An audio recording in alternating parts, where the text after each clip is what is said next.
Agora deixa eu respirar fundo, virar a página. Nós estamos conversando aos domingos sobre a igreja que Deus sonha. Olha para o seu irmão e pergunta para ele: qual é a igreja que Deus sonha? Qual é a igreja que Deus vem buscar? Qual é a igreja que é o projeto do coração de Deus? Qual é a igreja que é o projeto do coração de Deus? Quando nós estamos pensando, conversando, meditando sobre a igreja que Deus sonha, nós estamos perguntando e buscando nas Escrituras qual é o projeto de Deus para nós como igreja. E o tema da minha palavra hoje é: minha esperança é eterna. Fala com você mesmo: minha esperança é eterna. Agora fala para o seu irmão: sua esperança é eterna, ou nossa esperança é eterna. Uma coisa que você precisa entender, que a minha esperança é eterna. Eu não preciso perguntar para você que está conosco aqui, talvez para alguns que estão na internet, nos acompanhando pela internet, se você crê em vida após a morte. Porque se você é crente em Jesus, você crê em vida após a morte.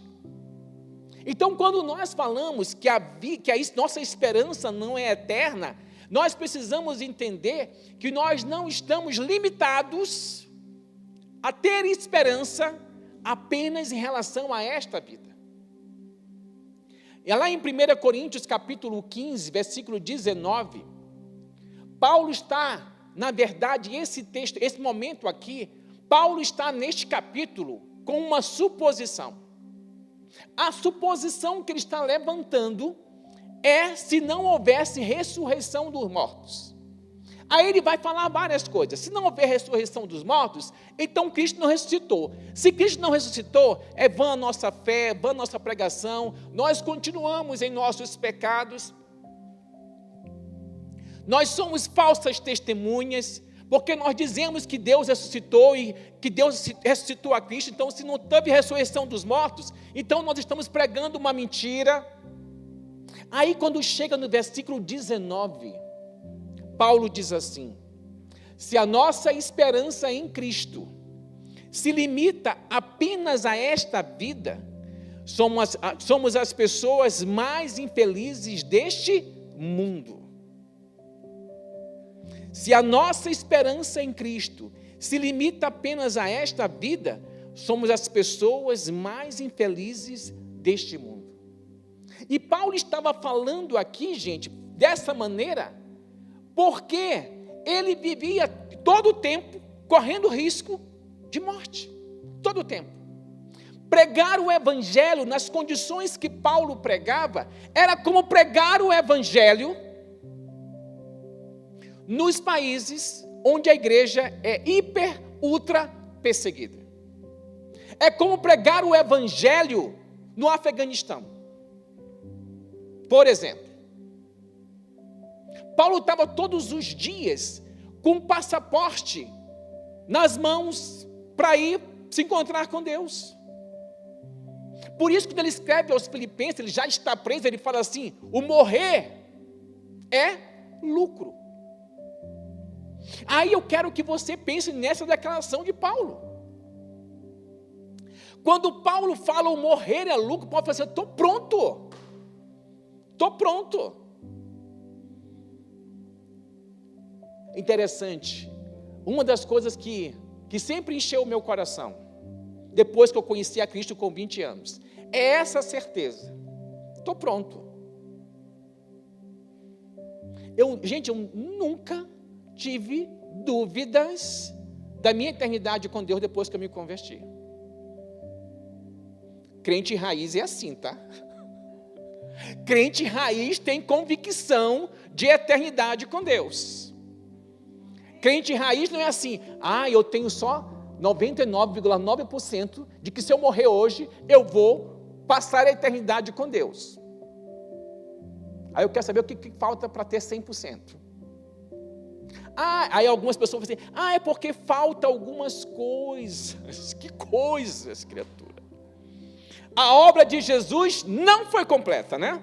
Porque se falta algumas coisas, então Jesus deixou de fazer algumas coisas. Mas aí é porque você recai naquilo que você não está conseguindo fazer.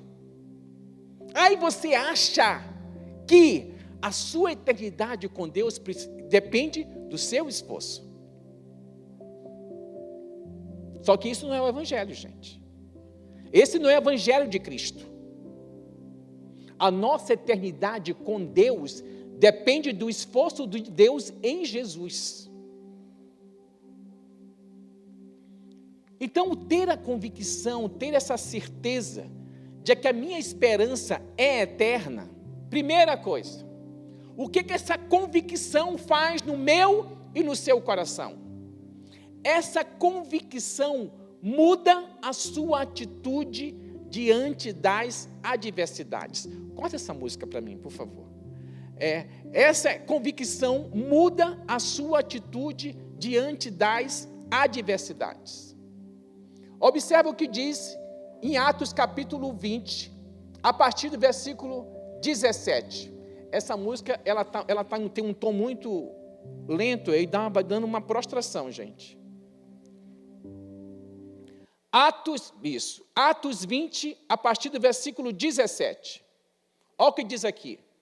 De Mileto, Paulo enviou uma mensagem a Éfeso, pedindo aos presbíteros da igreja que se encontrasse com ele. E quando chegaram, Paulo lhes disse: vocês sabem como me conduzi entre vocês em todo o tempo, desde o primeiro dia em que entrei na província da Ásia, servindo o Senhor com toda a humildade, com lágrimas e com as provações que me sobrevieram pelas cidades dos judeus. Pela o quê? Desculpa, pelas ciladas dos judeus. Vocês sabem que jamais deixei de anunciar o que fosse proveitoso e de ensinar a vocês publicamente. Fala comigo assim, publicamente. Ensinar publicamente é estar exposto às ciladas dos judeus. E Paulo sabia muito bem dos riscos que ele estava correndo. Então ele continua dizendo: ensinar vocês publicamente e também de casa em casa, testemunhando tanto a judeus como a gregos o arrependimento para com Deus e a fé em nosso Senhor Jesus Cristo. E agora, impelido pelo Espírito, vou para Jerusalém. Fala comigo assim, o Espírito Santo, mas fala com convicção, o Espírito Santo pode me revelar o que espera amanhã, o que me espera amanhã. Olha aqui como Paulo sabia exatamente o que esperava ele em Jerusalém. Olha o que Paulo diz aqui. E agora, impelido pelo Espírito Santo, disse, vou para Jerusalém, não sabendo o que ali vai me acontecer, exceto que o Espírito Santo, de cidade, me assegura que prisões e sofrimentos estão aonde? Estão como, gente? À minha espera. Coloque-se no lugar de Paulo. O Espírito Santo está dizendo para você, querido, o que espera você em Jerusalém são prisões e sofrimentos. O que você faria? Vou não. Imagina, Jerusalém não vai me ver. Vou para Samaria. Vou para outro lugar, não para Jerusalém. Mas ir para Jerusalém fazia parte do plano de Deus para Paulo. Assim como ir para Jerusalém fazia parte do plano de Deus para Jesus. Tem hora, gente, que nós achamos que o centro da vontade de Deus para as nossas vidas é um lugar 100% de proteção. E quando eu falo 100% de proteção, eu estou falando, nada vai me acontecer, porque eu estou no centro da vontade de Deus. Quem disse? Que Bíblia que você lê? Que evangelho que você conhece? Porque aqui está claro para Paulo, estava claro para Paulo, que o centro da vontade de Deus, fazer o que Deus estava mandando que ele fizesse naquele momento, era levá-lo a enfrentar prisões e sofrimento. E é interessante que ele fala assim, o Espírito Santo me assegura. Ou seja, o Espírito Santo estava dando a Paulo a convicção do que ia acontecer com ele em Jerusalém.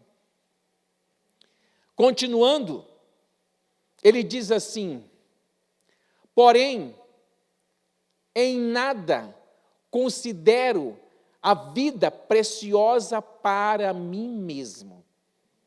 Crentes de plantão, você e eu não podemos mais considerar a nossa vida como preciosa demais para nós mesmos. Sabe o que significa isso? A minha vida é tão preciosa que eu prefiro não ir para Jerusalém. A minha vida é tão preciosa que eu prefiro não fazer a vontade de Deus. Se é para me colocar em maus apuros. A minha vida é tão preciosa que eu prefiro me silenciar do que ter inimizades. Porque muitas vezes, se postar diante da injustiça, diante de valores que são completamente contrários àquilo que nós cremos como crentes em Jesus, é ser rejeitado. É ser chato. É ser inconveniente. Por mais legal que você possa ser, por mais paz e amor que você possa querer ser, saiba de uma coisa, se você está enraizado em Deus, se você é testemunha de Jesus, mais cedo ou mais tarde, vai ficar desconfortável. E aí é interessante que ele continua dizendo, porém nada considero a vida preciosa demais para mim mesmo, desde que eu complete a minha carreira e o ministério que recebi do Senhor Jesus para testemunhar o evangelho da graça de Deus. Paulo é assim, a minha vida é para isso. Por isso eu vou sim para Jerusalém. Porque a minha vida é preciosa para cumprir o chamado de Deus. A minha vida é preciosa para fazer a vontade de Deus. Para isso a minha vida é preciosa. Continuando, ele diz assim, e agora eu sei que todos vocês, em cujo meio passei pregando o evangelho, não mais verão o meu rosto. Portanto, no dia de hoje testifico diante de vocês que estou limpo do sangue de todos. Sabe o que Paulo está dizendo? Vocês não vão mais me ver. Não vamos ter mais a oportunidade de estarmos juntos. Mas uma coisa eu sei. Todo o povo de Éfeso me ouviu pregar o evangelho. Eu estou livre do sangue de vocês. As minhas mãos não estão sujas do sangue de vocês. Essa é a igreja que Deus sonha. Uma igreja que sabe que se omitir de pregar o evangelho é carregar o sangue das pessoas que estão próximas de você nas suas mãos. Aí você fica, credo! Mas é assim mesmo? É assim, querido. Deus colocou você em lugares que eu nunca vou estar. Deus colocou você perto de pessoas que eu nunca vou estar. Adivinha quem é a boca de Deus para essas pessoas? Você. Não sou eu. É você. neste momento de perda dessa nossa amiga, Ana e eu podemos dizer, estamos livres do sangue dela. Porque o tempo que estivemos perto dela, influenciamos ela para estar com Deus. Influenciamos ela para conhecer a Jesus, para tomar uma decisão por Jesus. Mas hoje, para muitos crentes, isso não pesa o coração. Porque nós queremos tanto uma vida onde ninguém jogue pedra no meu telhado, que eu não incomodo os outros. E esse não incomoda os outros eu deixo de ser boca de Deus para essas pessoas. Quero que você pense nisso. Quero que você pense nisso. E ele continua dizendo, portanto, no dia de hoje testifico diante de vocês que estou limpo do sangue de todos, porque jamais deixei de lhes anunciar todo o plano de Deus. Cuidem de vocês mesmos e de todo o rebanho no qual o Espírito Santo os colocou como bispos para pastorearem a igreja de Deus, o qual ele comprou com o seu próprio sangue. Eu sei que depois da minha partida, aparecerão no meio de vocês lobos vorazes, que não pouparão o rebanho, e que até mesmo entre vocês se levantarão homens falando coisas pervertidas para arrastar os discípulos atrás de si. Portanto, vigiem. Lembrando que durante 3 anos, noite e dia, não cessei de admoestar com lágrimas cada um de vocês. Paulo era fantástico, gente. O esmero desse homem, o zelo deste homem, a entrega deste homem, por aquilo que Deus colocou nas mãos dele para fazer. Querido, uma pessoa que vive assim, não tem coração esfriado em momento algum. Uma pessoa que vive assim, não tem pandemia que arranque ele de Deus. Uma pessoa que vive assim, a crise dele maior é, como é que eu posso fazer para trazer mais pessoas para Jesus? Uma pessoa com um coração desse aqui, que Paulo está, me faz lembrar daquele homem chamado Schindler. Existe um livro chamado A Lista de Schindler. Aquele homem se empenhou para salvar muitos judeus de morrerem no campo de concentração. E quando tudo se cerca, ele tem que ser retirado do lugar onde ele estava. Ele dizia para um dos caras que era judeu e que ajudava ele, trabalhava com ele, e esse anel aqui, se eu desse esse anel aqui, eu poderia salvar quantas vidas? E isso aqui, se eu fizesse daqui, eu poderia salvar quantas vidas? Esse peso que este homem tinha, não está no nosso coração. Ou não está no coração de muitos. Sabe por quê? Porque muitos de nós não sonhamos com a eternidade. Muitos de nós não entendemos ainda a questão de céu e inferno. Não entendemos que se as pessoas morrerem sem Deus, elas vão pro inferno. E não tem meio termo. Não tem meio termo. Não pesa sobre você, sobre mim, converter as pessoas. Isso é um trabalho de Deus. É um trabalho do Espírito Santo. Pesa sobre mim e sobre você, sobre nós, a responsabilidade de pregarmos Jesus. E pregarmos muito bem. Estão entendendo? Posso ouvir o amém de vocês? É isso aí. Lembre-se de uma coisa, ter essa convicção de que nossa esperança é eterna muda a nossa atitude diante das adversidades. Existe uma situação de Pedro e João, foram presos, ameaçados, para não falarem mais sobre Jesus, para não pregarem mais sobre Jesus. Lá em Atos 4, a partir do versículo 23, aqueles já estão soltos, estão reunidos com os demais irmãos. E aí tem o seguinte registro. Uma vez soltos, Pedro e João procuraram os irmãos e lhes contaram tudo o que os principais sacerdotes e os anciões lhes tinham falado.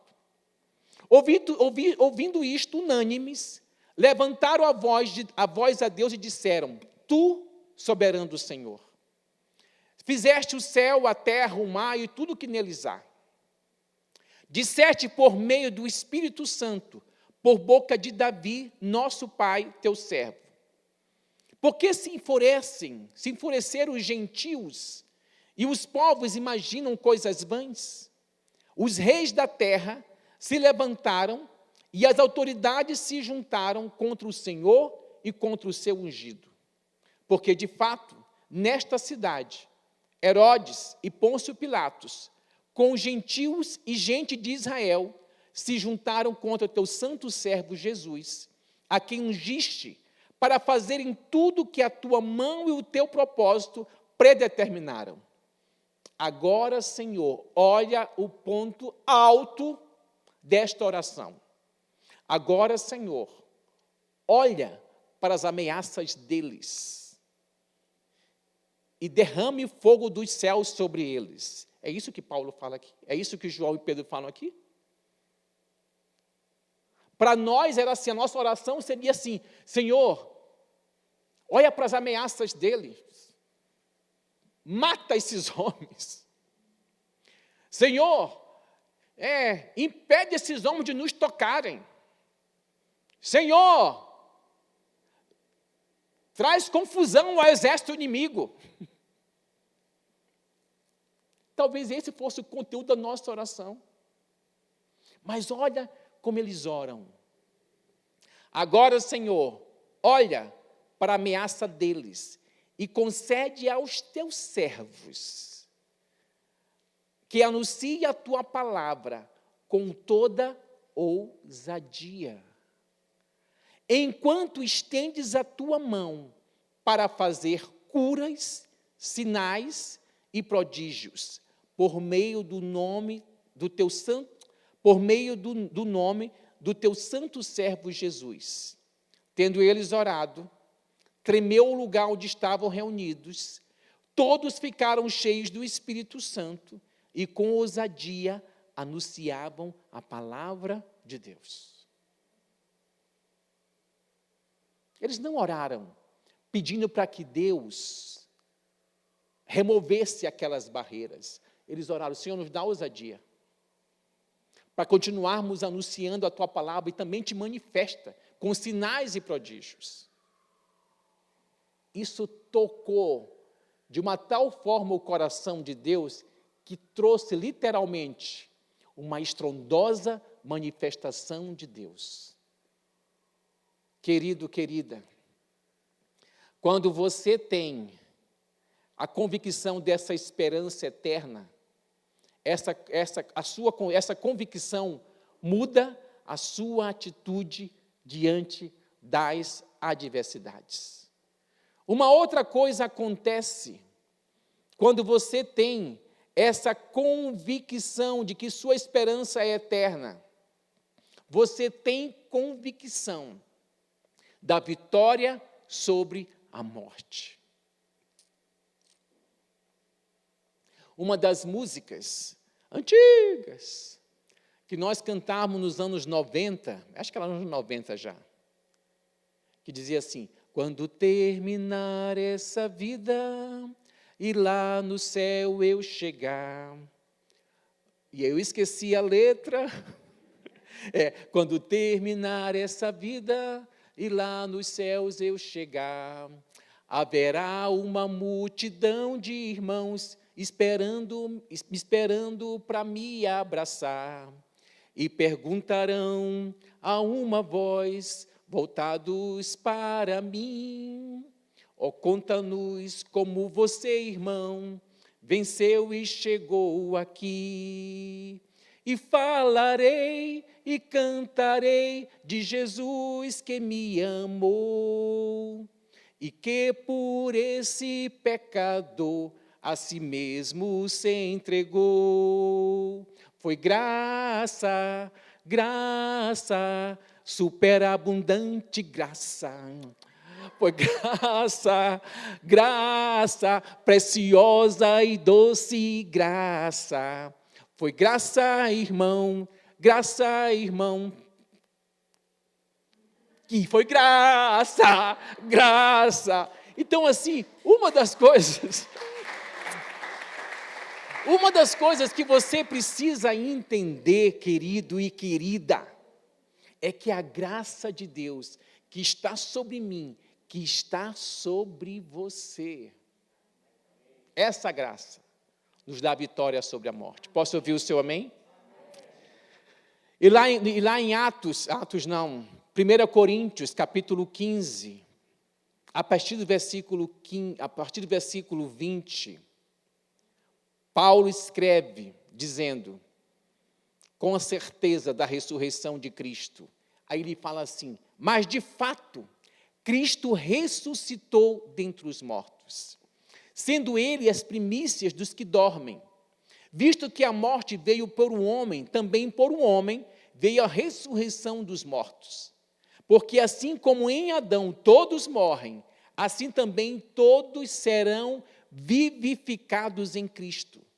Cada um, porém, na sua ordem. Cristo, as primícias, depois que são de Cristo na sua vinda. Então virá o fim, quando ele entregar o reino de Deus e Pai.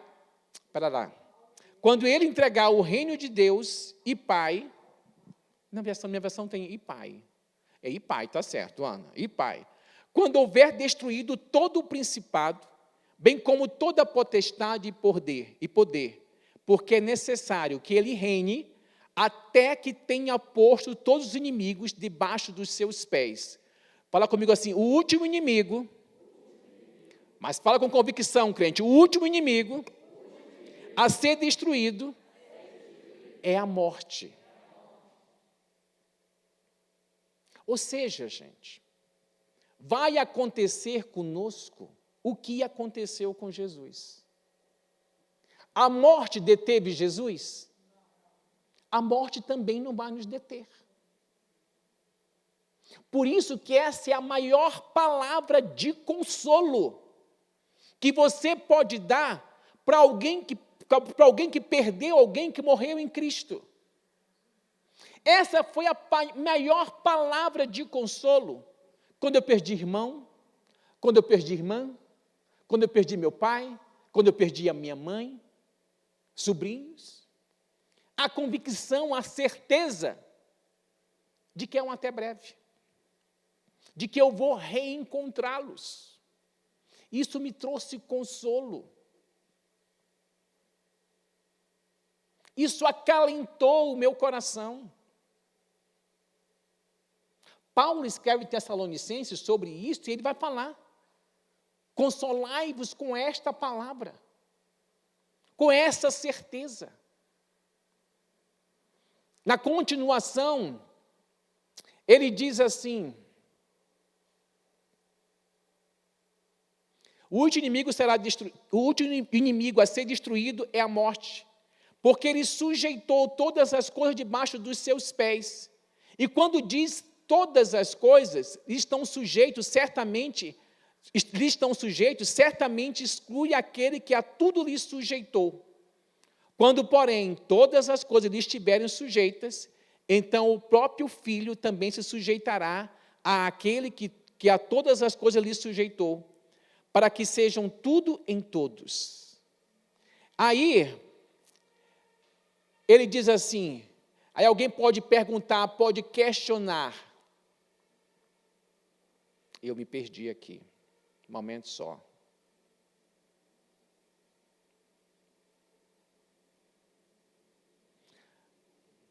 Mas alguém pode questionar, mas alguém dirá, como é que os mortos ressuscitam? Nós estamos tão acostumados com esses filmes de Hollywood, mortos-vivos, né? Que a gente imagina a pessoa ressuscitando toda deformada, caindo pedaços. E o questionamento aqui é, como é que os mortos ressuscitam? Como é que os mortos ressuscitam, crentes? E Paulo começa a explicar. E que corpo virão? Olha a maneira como Paulo responde à igreja, insensato. Paulo foi tão educadinho aqui. Insensato. O que você semeia não nasce, se primeiro não morrer. E quando semeia, você não semeia o corpo que há de ser, mas o simples grão, como de trigo ou de qualquer outra semente. Mas Deus lhe dá corpo como Ele quer dar, e a cada uma das sementes dá o seu corpo apropriado. Nem toda a carne é a mesma. Porém, uma é a carne dos seres humanos, outra a dos animais, outra a das aves, outra a dos peixes. Também há corpos celestiais e corpos terrestres. E, sem dúvida, uma é a glória dos celestiais e a outra a dos terrestres. Uma é a glória do sol, outra é a glória da lua e outra das estrelas. Porque até entre estrela e estrela há diferença de glória. Pois assim também é a ressurreição dos mortos. Semeia o corpo da corrupção, ressuscita na incorrupção. Fala comigo assim, eu vou ter um corpo incorruptível. Sabe o que significa? Um corpo que não se desgasta, um corpo que não envelhece, um corpo que não adoece, um corpo que não se enruga. Não vou precisar usar botox, nem fazer fio de podeó, nem fazer plástica. Os nossos cabelos, vão ser aqueles cabelos, gente. Porque, observa, incorruptível. Semeia-se em desonra, ressuscita em glória. Semeia-se em fraqueza, ressuscita em poder. Semeia-se corpo natural, ressuscita corpo espiritual. Se há corpo natural, há também corpo espiritual. Pois assim está escrito, o primeiro homem, Adão, se tornou um ser vivente, mas o último Adão é espírito vivificante. O que vem primeiro não é o espiritual, e sim o natural. Depois vem o espiritual. O primeiro homem formado do pó da terra é terreno. O segundo homem é do céu. Dá um glória aí, crente.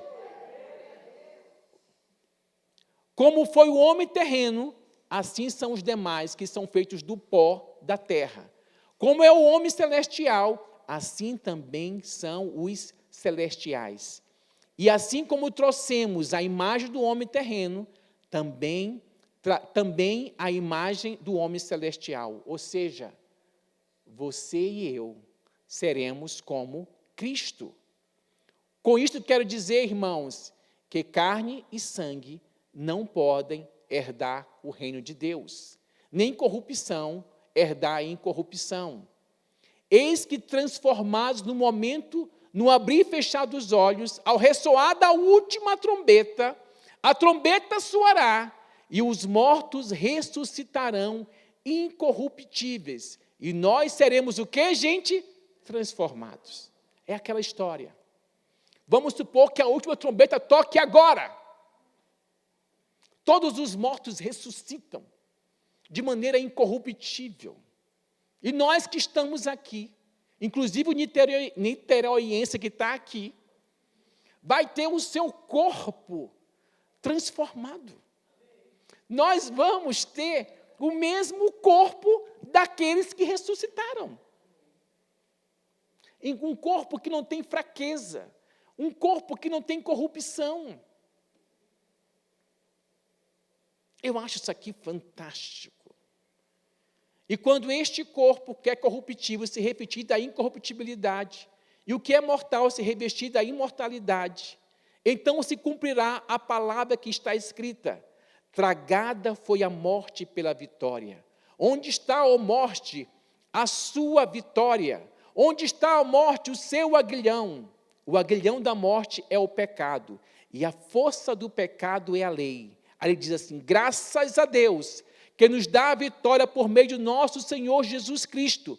Portanto, meus amados irmãos, sejam firmes e inabaláveis, sempre abundantes na obra do Senhor, sabendo que no Senhor o trabalho de vocês não é vão. Essa é uma outra palavra de esperança. Porque existem momentos, querido, para alguém que é líder em uma igreja, que parece estar dando murro em ponta de faca. Que parece que está orando, que parece que está ensinando, que parece que está insistindo, e parece que o povo não vai, que o povo não acorda, que o povo não desperta. Mas aí você tem que lembrar, eu não sou o Senhor da obra, eu sou apenas cooperador do Senhor da obra. Não sou eu que faço, quem faz é Ele. Não sou eu que transformo o coração, quem transforma é Ele. Não sou eu que aviva, quem aviva é Ele. Por último, quando você tem essa esperança,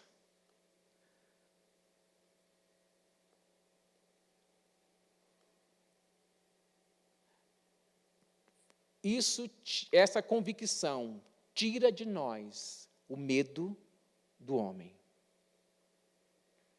A Bíblia fala que aquele que teme ao homem, armas ciladas.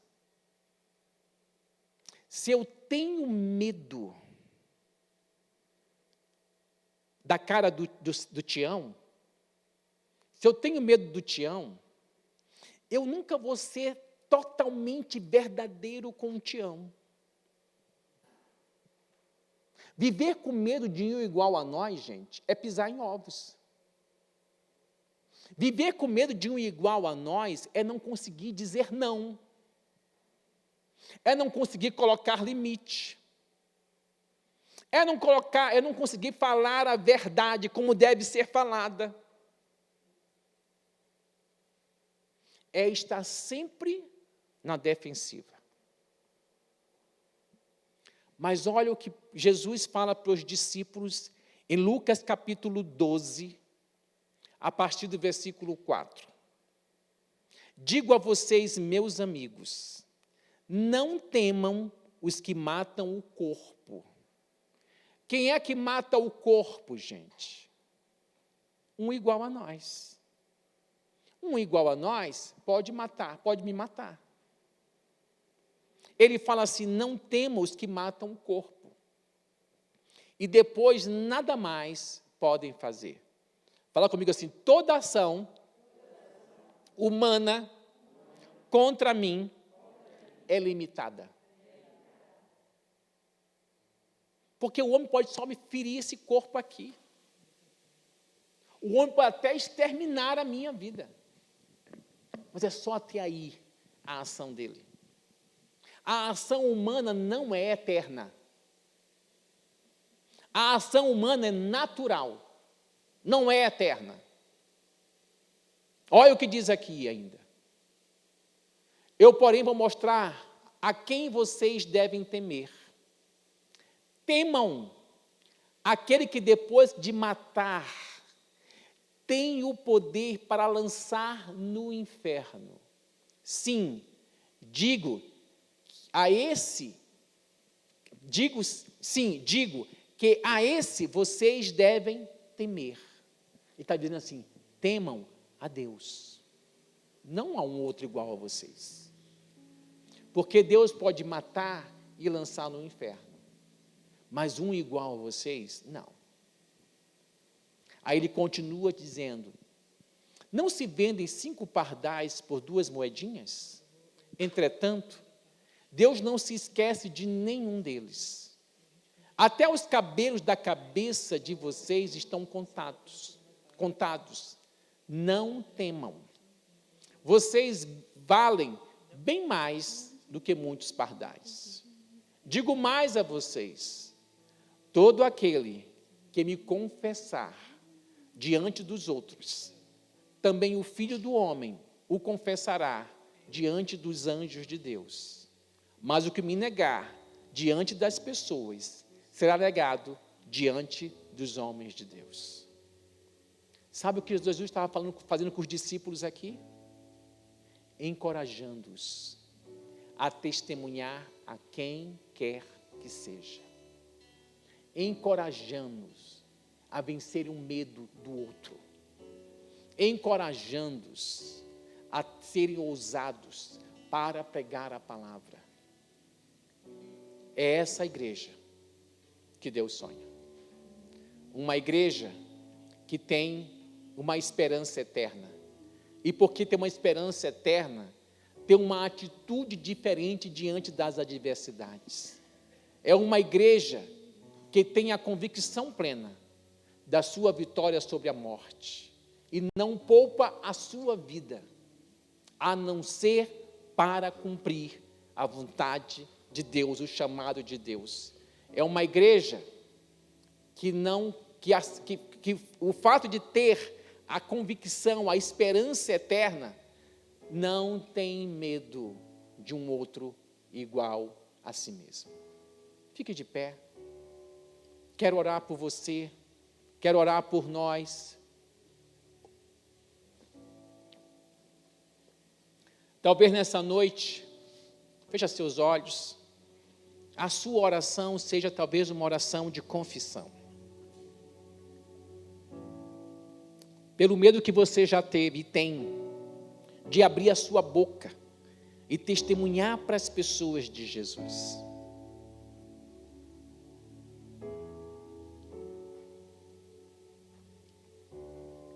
Talvez a sua oração seja: Senhor, me faz ousado e intrépido para anunciar a Tua palavra.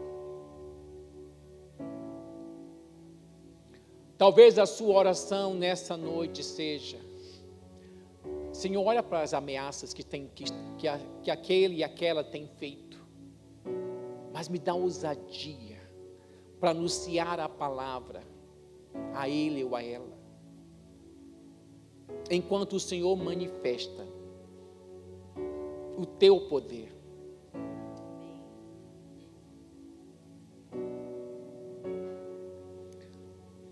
Espírito Santo, nós queremos te agradecer por essa noite. Queremos te agradecer pela tua palavra desafiadora. O Senhor nesses dias está nos desafiando a avançar. O Senhor nesses dias está nos desafiando, Pai, a uma entrega maior de nós mesmos a Ti. O Senhor está nos desafiando a vencer cada adversidade que tem aparecido ou que pode aparecer diante de nós.